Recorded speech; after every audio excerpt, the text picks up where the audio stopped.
Voilà une victoire qui fait beaucoup de bien pour tout le monde. Samedi soir, Angers-Noyant est venu à bout de Mulhouse sur le score de 34-29.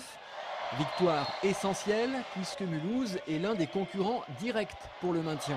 Oui, elle fait du bien au classement. En termes comptables, elle fait énormément de bien. Et dans la manière aussi, parce qu'on n'avait jamais été vraiment confronté à un match comme ça où les matchs précédents de ce même genre, on avait un peu la peur de gagner, on n'avait pas l'énergie nécessaire pour aller chercher les matchs. Là, on a réussi à le faire, donc c'est un vrai match référence pour nous. Dans ce match compliqué où la pression était sur leurs épaules, les Noyangevins n'ont jamais lâché. Ils ont produit du jeu et bien défendu. Un engagement à l'image d'un Jean-Michel Charleton étincelant qui revenait de blessure après 3 semaines hors des terrains. Mais là, je suis revenu, là, c'est bien. J'avais faim. Et j'ai encore d'énergie, là. Angers-Noyant est aujourd'hui 10e. L'équipe sort de la zone de relégation. Le week-end prochain, réception de Valence, autre concurrent du bas de tableau. On l'a gagné d'une belle manière. Maintenant, il faut en profiter un petit peu et vite se reconcentrer sur Valence parce que c'est le même dans une semaine. En basket, c'est dur et même très dur pour l'Étoile d'Or Saint-Léonard. Samedi soir, les joueurs de Jackie Périgord ont enchaîné leur 4e défaite consécutive. Face à Reims, l'une des équipes en forme de ce championnat, ils s'inclinent 60-77 malgré, et c'est dommage, une très bonne entame de match. L'entraîneur de Saint-Léonard le concède, son équipe est aujourd'hui en plein doute.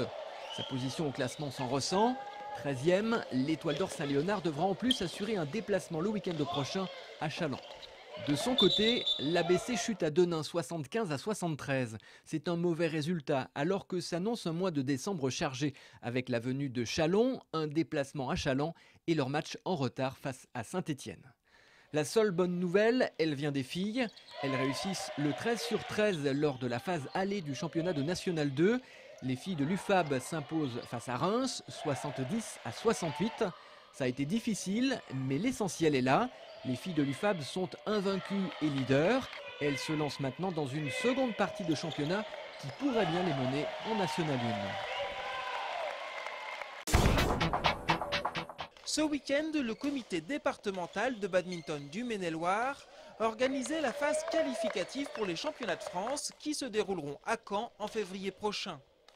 Parmi les 250 meilleurs joueurs français, quelques badistes du département ont participé à la compétition. On a 6-7 joueurs qui sont présents sur ces phases qualificatives, donc ils viennent chercher leur billet pour la qualification finale. Et puis après, nous aussi, on a communiqué auprès des clubs. C'est l'occasion, on va dire, pour les clubs du Maine-et-Loire de venir voir du haut niveau. Et justement, le niveau devait être un peu trop élevé pour nos joueurs locaux, puisqu'aucun n'a réussi à décrocher le précieux sésame. Mais peu importe, pour eux, l'objectif était ailleurs. Je viens surtout pour m'amuser, puis après à voir ce que je peux faire, quoi. Je fais pas mal de compètes jeunes, alors ça change de faire des compètes seniors aussi, donc c'est pas mal.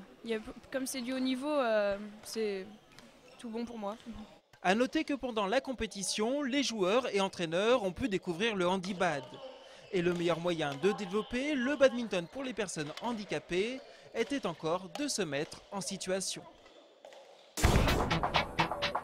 Notez enfin ces autres résultats. En hockey vendredi soir, en Ligue Magnus, les Ducs n'ont fait qu'une bouchée de Dijon, victoire 12-4. Et puis en football, le SCO ramène un nul inespéré de Laval, 2-2. Les images mardi dans SCO News.